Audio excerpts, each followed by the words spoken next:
मित्रों, जैसा कि पहले भी हमने जानकारियों में बताया है कि पति और पत्नी की जो जन्म तिथि देखी जाती है तो दोनों का एक अलग अलग मतलब होता है।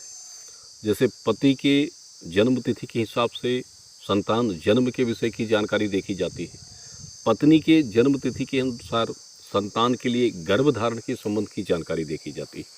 तो ये दोनों चीज़ें सबसे मुख्य होती हैं और इसमें ग्रह ही दोनों ही एक तरह से मुख्य माने जाते हैं। सामान्य रूप से दो ग्रह ही सबसे ज़्यादा प्रभावी होते हैं, जैसे बुध, गुरु और मंगल भी कुछ स्थान तक होते हैं। देखिए, जैसे पत्नी के लग्न योग में इन तीन ग्रहों की दशा स्थिति अच्छी जिस महीने में या जिस वर्ष में उत्तम बन रही है तो वो गर्भधारण के लिए योग्य महीना होता है।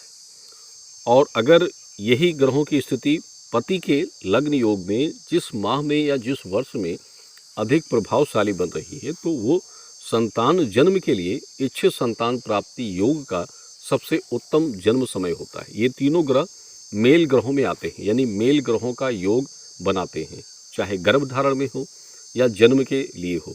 इनका कार्य है मेल ग्रह योग बनाना। और जैसे चंद्र हो गए, शुक्र हो गए, तो ये फीमेल ग्रहों का योग बनाते हैं। इनकी दशा स्थिति अगर स्त्री के लग्न योग में बनती है तो उस तरह के कार्य ये करते हैं। और अगर पति के लग्न योग में इन ग्रहों की स्थिति बनती है तो जन्म योग के हिसाब से उस मेल ग्रहों यानी फीमेल ग्रहों का योग बनता है। तो जैसे कुछ लोग ये प्रश्न रखते हैं कि आने वाले समय में जैसे उनको संतान जन्म की प्राप्ति होनी है, क्या योग बनेगा?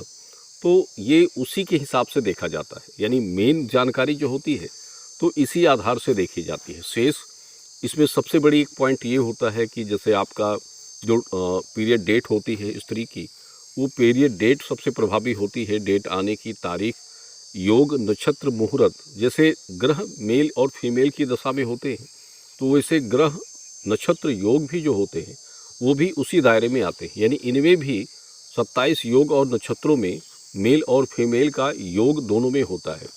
तो डेट आने का जो दिन होता है उसमें ये देखा जाता है कि किस ग्रह, किस योग नक्षत्रों का मुहूर्त उस समय था, और उस दशा के हिसाब से जैसे स्त्री का गर्भ हो जाता है तो उसी के हिसाब से आपको ऐसे संतानों का योग प्राप्त होता है।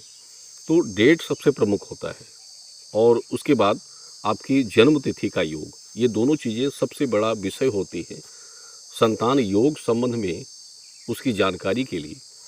तो ये हम पहले भी लोगों को बता चुके, क्योंकि कई लोग इस संबंध के प्रश्न रखते हैं, तो हमने सोचा कि इस वीडियो के माध्यम से ये आपको क्लियर कर दें, क्योंकि कोई भी जानकारी इस प्रकार की अनुमानिक रूप से किसी को भी बताना उचित नहीं होता है।